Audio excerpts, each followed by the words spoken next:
Hey mga brods, alam naman natin na official nang magiging import ng SMB. Ito pong si Troy Baxter Jr. Kahit i-search nyo pa yan mga brods. Maski sa Wikipedia na ito po ni Baxter, ang present na kuponan niya ay yung San Miguel Beermen mga kabrods. Pero hindi magpapauli ang SMB dito dahil alam naman natin ng SMB hindi ito mapapakali ng isang import lang sa isang season mga kabrods. So ito na nga mga kabrods. Bala kasi ng Beermen na maging reserve ang import nila ay ito pong si Chris McCullough mga kabrods. Yes, si McCullough lang naman yung recently lang na naglaro sa Strong Group Athletics Philippines na nagkampiyon lang recently lang yan mga kabrods. So ito na nga si Chris McCullough.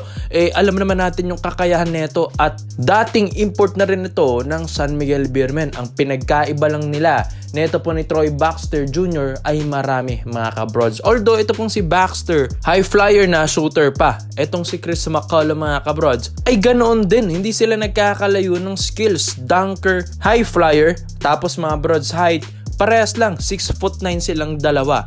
Pinagkaiba lang talaga ay ito pong si Chris McCullough ay dating NBA player na naglaro sa Brooklyn Nets taong 2015 to 2017 at siya pa ay na-draft ng Brooklyn Nets sa first round 29th overall pick ng 2015. So magandang resume ni Chris McCullough at mga kabrods may background pa na former NBA player. At isa pa sa pinagkaiba nila nito po ni Troy Baxter Jr. ay noong 2019 na nag-San Miguel Beermen na import itong si Chris McCullough mga kabrods. And yun nga, pinag-champion lang naman niya ang SMB sa Commissioner's Cup 2019. So yun lang naman ang pinagkaiba nila ni Troy Baxter Jr. Diba mga kabrods? Ang laki ng pinagkaiba nila. Napakampiyon ng SMB tapos pusong Pinoy na rin ito pong si Chris McCullough na yun nga, kahit nga sa Gilas Pilipinas, gusto niya doon maging naturalized player natin sa Pinas. So 29 years old lang ito pong si McCullough, 28 naman ito pong si Baxter Jr. So parehas silang prime years mga kabroad. So kailangan maging ready lagi ang SMB sa pagpapalit ng import nila dahil alam naman natin ng SMB once na hindi nila magustuhan yung performance ng isang import ay papalitan at papalitan nila. Pero para sa akin naman mga broads, yung Baxter Jr. ay syempre susubukan ito ng SMB at maganda naman ang skill set nun. Pero kung ako ang pagpipiliin kay Troy Baxter Jr. at kay Chris McCullough, syempre doon na ako kay McCullough mga kabrods. Former NBA player, napakampiyon pa ang iyong koponan. Tapos, syempre, yung sistema ng SMB, alam na yan ni McCullough. Diba Terrence Jones nga yung nakalaban nila? Former NBA player din yung Terrence Jones dati noong 2019 na versus TNT Tropang Giga. Pero tinalo yun ng SMB dahil kay Chris McCullough. So, ganyan kagaling. Ito pong si McCullough mga kabrods. Kaya ito yung magiging reserba nila. Dahil, as of now, wala pa itong present na kupunan mga brods. Yung huli na niya, yung Formosa Taishin Dreamers mga brods sa Taiwan. Yun na yung pinakahuli niya. This year lang, nag-expired ang kontrata niya sa Formosa Taishin Dreamers mga brods. Kaya titignan natin kung i-renew ba ito ng Formosa. Pag hindi, ay magiging reserba talaga ito ng SMB at siya ang pwede pang kunin ng SMB kapag napag-iisipan nila na ito yung kanilang maging official import this Commissioner's Cup mga kabrods. Dahil yun nga, starting na ang ating Commissioner's Cup mga brods. Kaya ito pong SMB ay syempre imo-monitor nila ito pong performance ni Troy Baxter Jr. Dahil itong si Chris McCullough ay paparating na ulit sa Beermen. Kaya komento mo lang pa nyo dito mga brods at isa natin yan. So dito naman po tayo sa kabilang balita naman natin mga kabrods. And guess what? Ito na nga ang si Jetroy Rosario. Ang kanyang first practice sa Barangay Nabra San Miguel ay may pasilip tayo dito mga kabrods. Sabi nila naghalimaw na. Ito pong si Troy Rosario sa practice, sa ensayo. Pinakitaan agad yung mga Hinebra teammates niya, mga new teammates niya. And yun nga, siya yung nakasandon na white mga kabrods. At ito kung makikita nyo at mapapansin nyo ay nagsushooting drill sila with Barangay Ginebra teammates mga brods. At bagong lahat ay syempre credits din sa video na ito sa Ginebra Boys Ballers na pasalamat tayo dahil meron tayong mga pasilip video na ganito sa ensayo ng Barangay Ginebra San Miguel. At ito na nga mga brods, bali-balita rin na ito pong si Coach Tim Cone gusto niyang gawing first 5.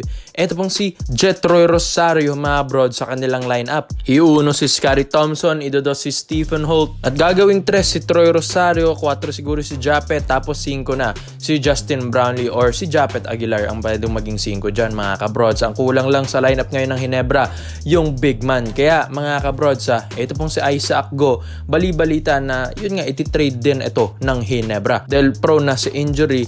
Ito pong si Go, while ito pong si C-Stand gusto sanang ibalik ito ng Ginebra kaso nga lang nagretiro. So ito, balik tayo kay Jetroy Rosario. Sa ensayo niya mga kabrods, pinapakitaan niya tayo ng mga kanyang shooting skills. Sinabi na rin ni Coach Tim Cone na ang matutulong talaga dito ni Jetroy Rosario ay sinabi ko na rin ito sa defense, rebounding to assisting, scoring at yun, stretching the floor. So yun nga, yung mga many ways na pwedeng itulong ni Troy sa Ginebra dahil sa height niyang 6'7" mga brods, napakalaking tulong ni Troy Rosario talaga. Lalong-lalo na't injured pa si Isaac Go. Kung ito yung ititres mo, ay napakatangkad ni Troy Rosario para bilang isang small forward ng Barangay Ginebra San Miguel. Biruin nyo yan mga brods, from Blackwater Bossing to free agent. Tapos ang dami nating mga rumors and reports hanggang sa nagkaroon na ng mga offer, yung mga Converge, TNT, tinaasan pa ng Blackwater yung offer nila. Pati SMB rin, napagpili rin ito ni Troy Rosario. Pero yun pala ang bagsak niya dito sa Barangay Ginebra San Miguel. Biruin nyo yan sa taas-taas na mga offer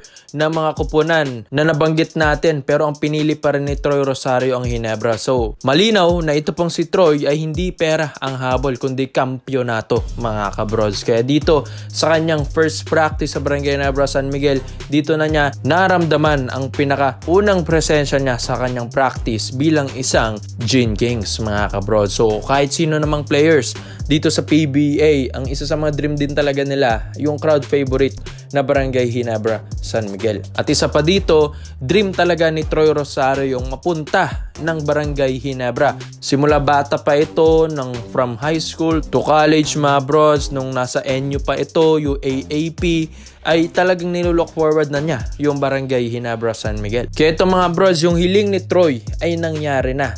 Kaya ito, bali-balita sa practice ng Ginebra ay talagang namangha yung mga staffs and coaches dito ng Ginebra kay Troy Rosario dahil pinakitaan sila ng agility, speed, athleticism, and shooting ni Troy Rosario. So alam ko nga hindi nagsisisi ang Barangay Ginebra na kinuha nila ito pong si Troy Rosario. Lalong-lalo na yung pagkumbinsi pa dito ni Scary Thompson na talagang best friend na ito ni Troy simula't dati pa. Kaya hindi sila nagsisisi na nandito na si Troy Rosario. Isa pa dito, attitude pa lang ni Troy, pasok na sa lineup ng Ginebra yan. Dahil mabait na player, magaling pa. Kaya dito sa paparating na laban ng Ginebra sa December 11 against NLEX Road Warriors sa 7:30 PM sa Ninoy Aquino Stadium mga bros, dito nyo na makikita ang debut game ni Troy Rosario as a Ginebra player. Kaya komento mo lang pa nyo dito mga brods sa ensayo ni Troy Rosario. Yun lang, I'm out.